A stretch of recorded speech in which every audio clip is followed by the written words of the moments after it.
Good evening, my Real News Midday TV family. Welcome back to the channel for another news update. And in the news this evening, no prison time for woman caught with a stolen baby. Anisha Ramsey, who pleaded guilty to stealing a 5-week-old baby in 2019 after allegedly agreeing to adopt the infant for $500,000, was given a 2-year suspended sentence this afternoon in the Home Circuit Court. Ramsey pleaded guilty to the charge of child stealing last December. In handing down the sentence, Justice Leighton Pusey said that while the court must balance the circumstances of both the mother and the defendant and send a clear message that the offense is very serious, a non-custodial sentence was appropriate in this case. The judge stated that he took into consideration there was no evidence that Ramsey was directly involved in the theft of the baby, her good antecedents, and the positive social inquiry report. He also noted that she had lost a child and was in a dark place at the time. Baby Nair Frank was snatched while his mother was walking with him along Russell Road in St. Andrew on the afternoon of October 13, 2019. The mother was reportedly forced into a vehicle with her baby by men who later took the infant and released her. On January 22, 2020, the baby was found in Ramsey's care at a house in Hopewell, St. Andrew. She was arrested and charged. Court documents indicate that Ramsey had allegedly been in contact with the individual who gave her the baby before Nair was abducted. Ramsey has maintained that she never knew the baby was stolen when she agreed to adopt the child. Ramsey stated that she had earlier lost her own baby, and while going through depression, a friend told her that he knew someone in the adoption business and could get her a baby. According to Ramsey, she could not make the payment and was told that a payment plan could be arranged. Ramsey, who claimed she could not come up with any of the money, said she asked her friend to come back for the baby several times, but he told her the baby's mother did not want the child back. Ramsey said that after she became suspicious, her friend blocked her and she did not know what to do. Attorney at law Ken Atkinson represented Ramsey. Decomposing body of elderly man found at a St. Catherine home.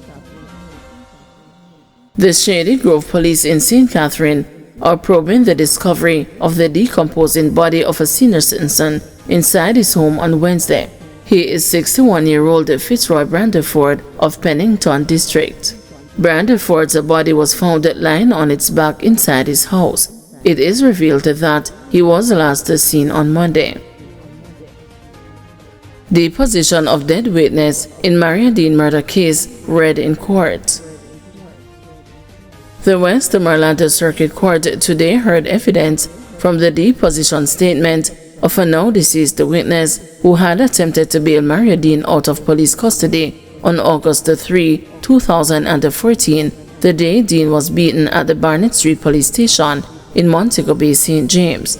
The deposition was read to the jury as part of the prosecution's evidence in the ongoing trial of Corporal Elaine Stewart and the constables Juliana Cleavon and Marlon Grant, who are charged in connection with Deane's death following the beating.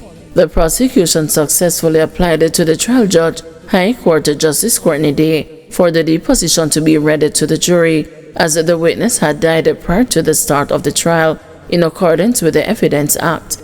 In the deposition, which was recorded in 2015, the witness testified that he went to bail Deane after receiving a telephone call on August 3, 2014. He submitted a bail bond paper and a photograph to Stewart, the officer on duty at the Barnett Street lockup at the time, to facilitate the bail process. The witness further stated that he tried to silence Deane when the latter made a remark about the police, at which point Stewart returned the documents to him and instructed him to come back later. According to the witness, when he returned a few hours later, he was informed that Deane had been beaten. Meanwhile, the prosecution told the court that arrangements are being made to secure the testimony of the pathologist who conducted the post-mortem. This testimony will be presented via the Zoom platform as the witness is overseas. The trial was subsequently adjourned until Tuesday, March 25. Stewart, Cleavon, and Grant are charged with manslaughter, misconduct in a public office, and taking steps to pervert the course of justice, under allegations that they were on duty at the Barnett Street Police Station lockup on August 3, 2014, when Deane was beaten while in custody. Deane died in the hospital 3 days later. It is also alleged that Stewart, the senior officer on duty, ordered the cleaning of the cell where the beating took place before investigators from the Independent Commission of Investigations arrived. Christiana High School student dies after football training session. A Christiana High School student died Tuesday afternoon following a training session at the school's play field.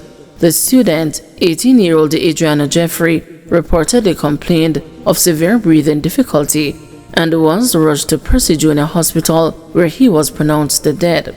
Coach of Christiana High School, Declan Nelson, said that the team and the wider school community are in shock. We were playing some football, two teams with us playing together as a group. And then I ended the game, and as soon as I ended the game, he just held his hand up and called out to my coach. And then he went to the ground, just sat down. Several persons injured in six-vehicle collision in St. Anne. Several people were injured and taken to St. Anne's Bay Regional Hospital for treatment following a six-vehicle collision on the Landover Main Road near Runaway Bay Wednesday morning. Among the injured were guests from Moon Palace Hotel in Ocho Rios who were en route to Stansted International Airport in Montego Bay.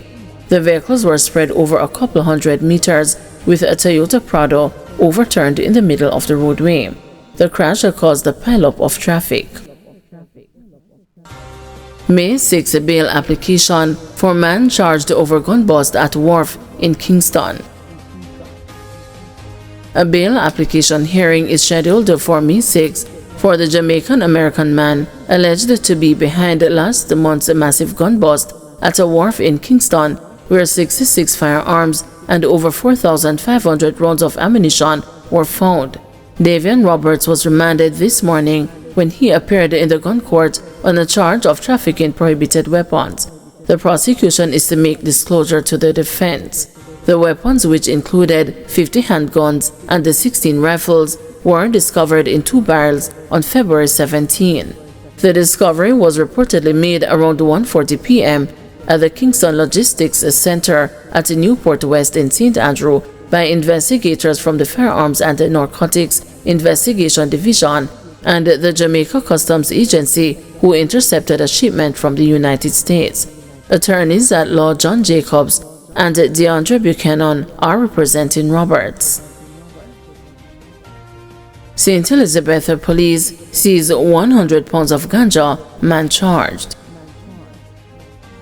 The police in St. Elizabeth have arrested and charged a motorist following the seizure of 100 pounds of ganja.